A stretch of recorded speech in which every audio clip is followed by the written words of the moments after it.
Hello! Today we're ranking, well, you saw from the title, Spider People. I'm not ranking Spider Men because some of them are women and that's just disrespectful, so we're just saying Spider People.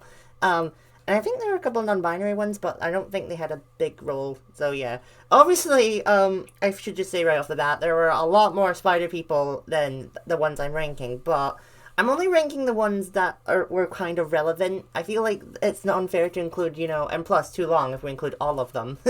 So, yeah, we're just including the ones that had some kind of relevancy in the movies. Obviously, like, there was the main six from the first Spider-Verse, and then some of the side ones from the second Spider-Verse that had, like, a line or two. So, yeah.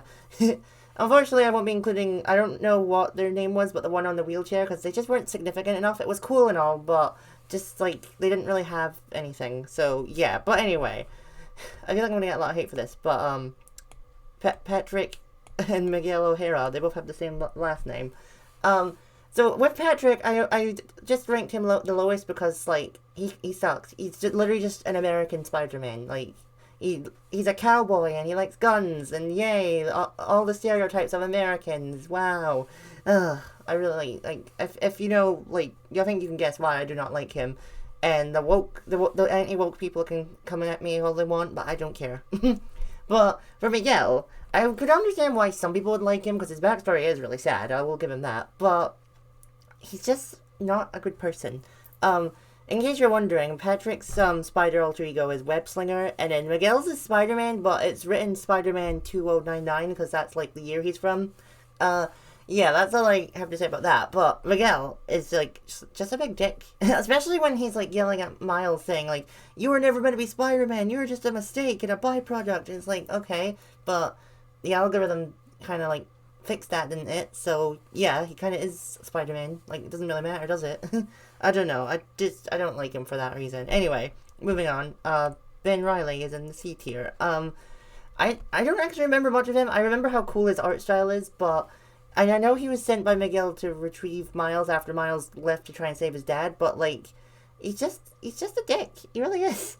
Like, he really is. He thinks he's, like, so high and mighty, and I don't like it. There's not a lot to say about him, though, because we don't know much about him, but from what we've seen of him, nah, fam. But anyway, how do you pronounce his name? Peter Parked Car. Of course it is. That's actually quite funny. Oh yes, so Ben's called, the Scarlet Spider, by the way, and this is Spider-Mobile. He's cool, he's funny, I like him, but we don't know anything about him, we just know he's a car, and he go broom. Like, that's it, really. Anyway, moving on to the B tier. I don't know how to pronounce her name. Malala Winster, Spider UK. That is awesome representation to have a Muslim Spider-Woman. Like, honestly, that's really cool. I love that her colors are inverse as well, so her mask is blue and then her actual, like, suit is red. And I love how she still has the hijab over her as well. That is so cool. Like, it really is. We don't know a lot about her, which is why she's only in B tier, but the representation, awesome. So, Lego Spider-Man. I only put him as high as I did because his scene was made by a 14-year-old, and it was really cool. It was one of my favorite parts of the movie. Like, it really was. I actually went to the cinemas to see this, so yeah. I like that a lot. He doesn't do much, and he's just, like, aside from being Lego, he's just really an average spider person, but aside from that, he's Lego. And also, it was the only scene that J.K. Simmons made a cameo in, and he's awesome, so, yeah. Also in the B tier, though, is that right? Yeah. We have Peter B. Parker's daughter, May Parker. I'm counting her because she does sling webs. You can see her slinging from a web here. So like I said, she is Peter B. Parker's daughter. She's like 2 or something. So she's like not really that skilled with her spider powers yet, but hopefully she takes after her dad and she's really cool with them. I cannot believe he took her to like his work to like a alternate dimension, and then they ended up chasing Miles because he was gonna save his dad when the algorithm, like, his universe would fall apart if he did that, because every spider person has to lose someone important to them. So yeah. But it was quite funny that he took her there. Like, I really loved that. And she is cute, and I like that she's named after his aunt as well. That's really nice. Hang on a second. Peter Porker, he's hilarious. He's based off of just, like, the 1930 cartoons, the golden age of animation, really. I love that his nose has expressions as well, though. His name is Spider-Ham, by the way. May didn't really have a name, so I just call her Spider-Girl, but Spider Ham is hilarious, and he's actually the only one who actually was a spider. So this is gonna sound ridiculous. He was a spider that was bitten by a radioactive pig, so he turned into a pig but still had spider powers, which means he doesn't need web shooters. Because doesn't that mean he still has webs? I think some spider people have natural webs, but I think some just use the shooters. But yeah. Also, actually, I just want to say one thing about Miguel. It's not explained, but he has to inject his spider venom, whereas everyone else can make it naturally. So what's that about? I hope that's explained. Anyway, I'm just gonna put these two together. Spider Cat and Spider Rex, I think is his name. Is that his name? It says it here. Spider Rex, yeah. They're... What can I say? Like, generally, that was the most, like, WTF moment in the whole movie, because there's just a literal T-Rex and a spider cat, and I was like, what? So that was hilarious, so they just deserve the A rank just for that. Like, what do you want me to say? Margot, also known as Spider Bite. That's an awesome name. It's spelled with a Y as well, like my name. She's cool. I think she's just a hologram, though, to be honest. I don't know if she actually is, like, a real spider person, or if she's just a hologram made by, what's it called? Miguel, yeah. But the secret ending of the first Spider-Verse kind of implies that she's a real, so yeah. She is cool, though. I love her design so much. Oh, we got really good representation with the different diversities of the spider people, to be fair. Did I really rank him this high? Okay. So this is the original Spider-Man in Miles' universe before he died. So yeah, Peter Parker. I call him Blonde Peter, but you'll get why in a second. I guess there's not a lot to say about him. I don't actually remember why I ranked him this high, but I guess since he died, I felt bad for him.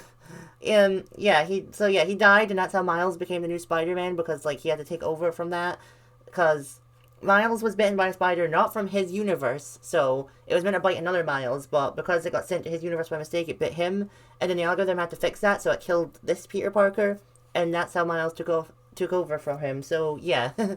It sounds confusing, I know. Yeah, but that's all I really have to say about him, because he's dead. Anyway, Spider Noir, is that how you pronounce it? I think so. Yeah. He's just cool. He's got a cool design. He's a spider person from, like, World War II, and he fights, a certain group that I can't say, but I think you can guess who they are.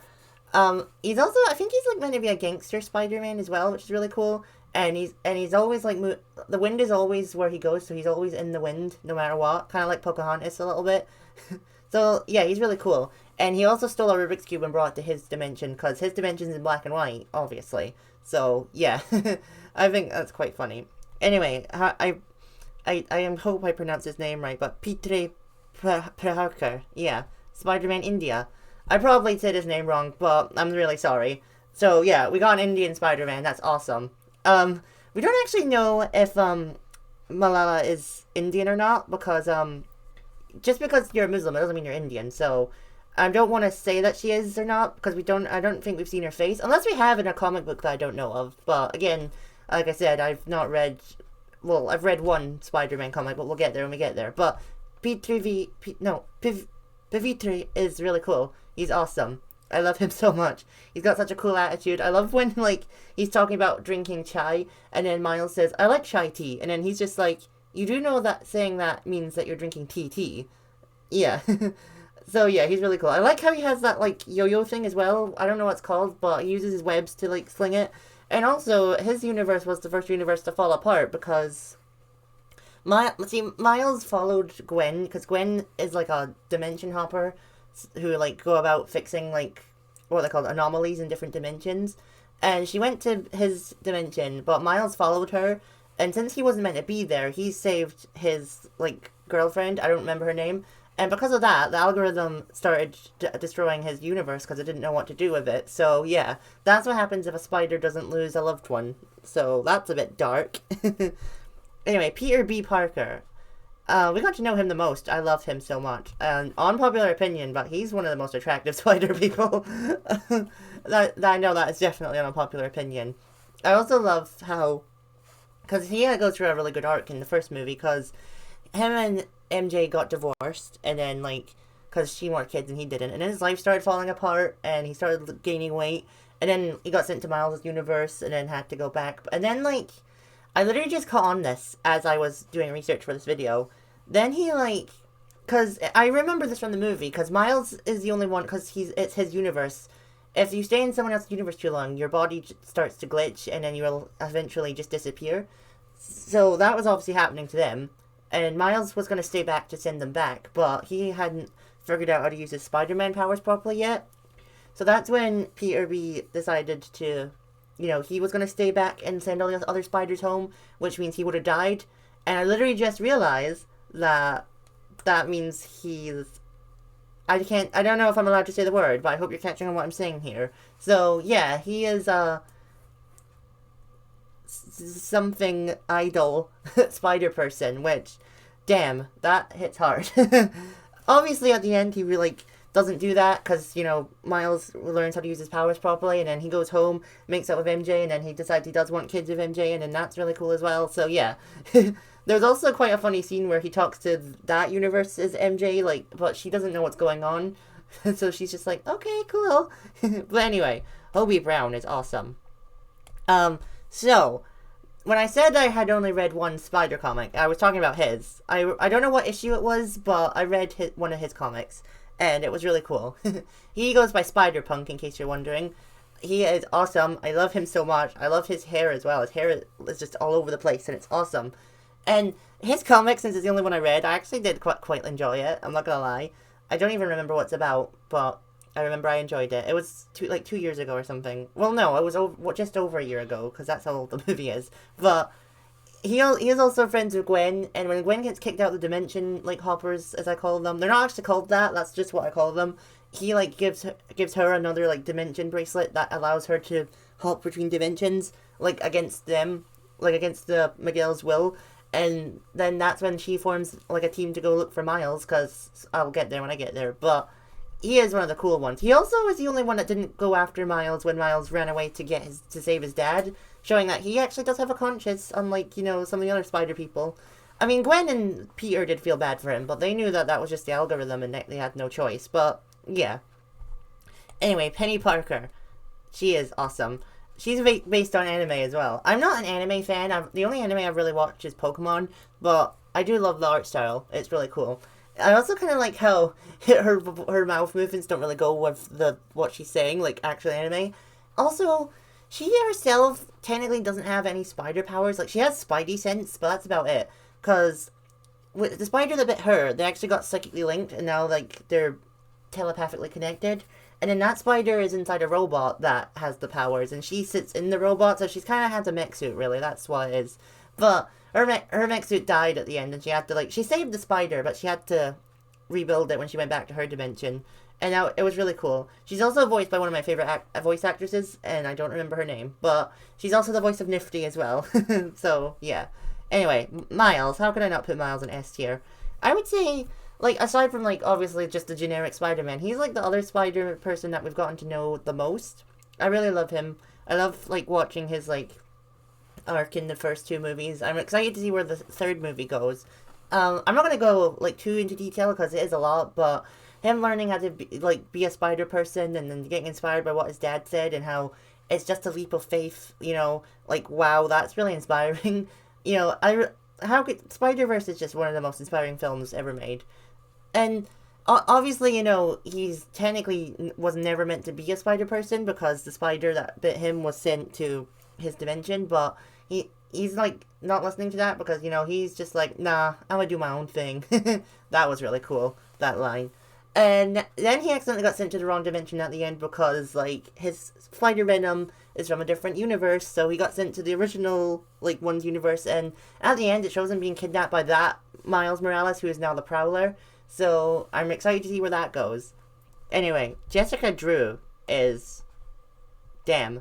I don't know what you want me to say, but this is gonna sound blasphemous, and it doesn't mean anything, but she's hot. She is so freaking cool. She, is the one that gave Gwen a chance to be part of their, spider team, and I really love her. She's also pregnant. She rides a motorbike and saves people while she's pregnant, and that is awesome. And I love her design so much. I love, that her spider mask is goggles. That is so cool. Like, definitely up there. But Gwen Stacy is cool as well. So, yeah. In case you didn't know about that, Gwen Stacy is my favorite Spider person. I love her so much. And this isn't canon, by the way, but I definitely believe that she is trans. I said this in my trans ranking, I hope, but I really want to include her in that. She would have been at the top, but since it's technically not been confirmed that she is actually trans, I don't think that she really counted. But she does have a trans flag in her room, and her, like, the scene when she tells her dad that she's Ghost Spider, like, did feel like a coming out metaphor. Then again, all of the spiders feel like a coming out metaphor in a way, so yeah, even Miles did as well. I don't think Miles is gay or bi or anything, but anytime a spider person tells their loved one that they're a spider person, it always feels like a coming out metaphor. In fact, that goes for all superheroes. But anyway, Gwen. I love her so much. I love her design. I love her personality. I love her hair. I love the fact that, like, her Peter Parker wasn't, like, bitten by the spider and she was, and then, like, he died, and that's how, like...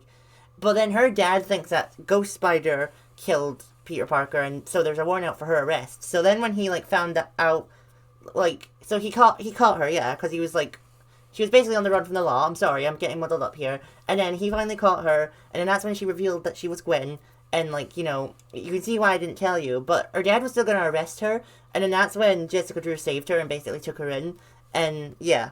But then, like, I'm going to skip most of the movie. Near the end, when she gets kicked out of the Dimension Hoppers, and gets sent back to her own dimension, she goes back to her room to, like, get her, like... I think it was her web shoes or something, I don't know. And that's when her dad is like, you know... I quit the Force, you know, I can't arrest you. I don't understand these things, but I know that you're my daughter and you wouldn't hurt anyone, basically. It was basically a metaphor for, like, I accept you for who you are because you're still my child. Why can't all parents be like that? Seriously. So yeah, that's basically all I have to say about Ghost Spider for now, because we need to see the third movie still. But yeah, for now, that's my ranking of the Spider People, the significant Spider People. Let me know who your favorite Spider person is in the comments down below, and please like and subscribe, and I'll see you next time. Bye!